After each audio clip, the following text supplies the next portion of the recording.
நம் ஆண்டவர் இயேசு கிறிஸ்துவின் நாமத்தினால் மகிழ்ச்சியும் சமாதானமும் நம் அனைவரோடும் இருப்பதாக. பிலிப்பியர் 2:6-11 முடிய.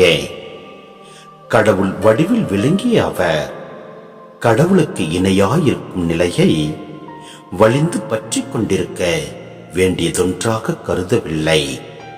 ஆனால் தம்மையே வெறுமையாக்கி அடிமையின் வடிவை ஏற்று மனிதருக்கு ஒப்பானார்.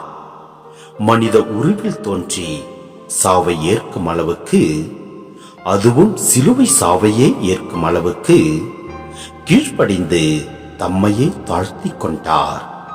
எனவே கடவுளும் அவரை மிகவே உயர்த்தி எப்பெயருக்கும் மேலான பெயரை அவருக்கு அருளினார்.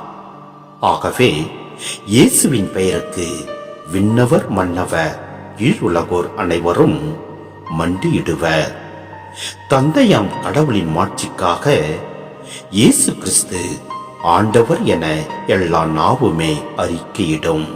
சிந்தனை: இயேசு மனிதராக தோன்றியது மட்டுமல்ல, அவர் இறை உரிமைகளையும் தனி சலுகைகளையும் ஒதுக்கி வைத்துவிட்டு மனித துயரங்கள், வேதனைகள், சோதனைகள், துன்பங்களோடு தம்மை அடையாளப்படுத்திக் கொண்டார்.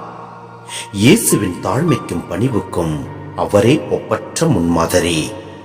இயேசுவிடம் இருந்த பணிவு பிலிப்பியரிடத்திலும் நல்லதொரு தாக்கத்தை ஏற்படுத்தியுள்ளதால் அவர்கள் ஆள் பார்த்து முகம் பார்த்து பணிவுடையவர்களாக நடந்து கொள்ளாமல் எல்லா கிறிஸ்தவ சகோதரர்களிடத்திலும் பணிவோடும் தாழ்மையோடும் நடந்து கொள்ள வேண்டும் என்பது பவுலின் அழைப்பு.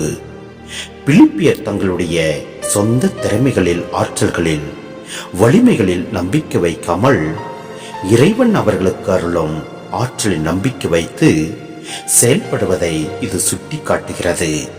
எனவே நாமும் ஆள் பார்த்து முகம் பார்த்து பணி உடையவர்களாக நடந்து கொள்ளாமல் எல்லா மக்களிடத்திலும் பணிவோடும் தாழ்மையோடும் நடந்து கொள்வோம். எல்லாம் அல்ல இறைவன் நம்மை நிறைவாய் ஆசீர்வதிப்பார். ஆமென்.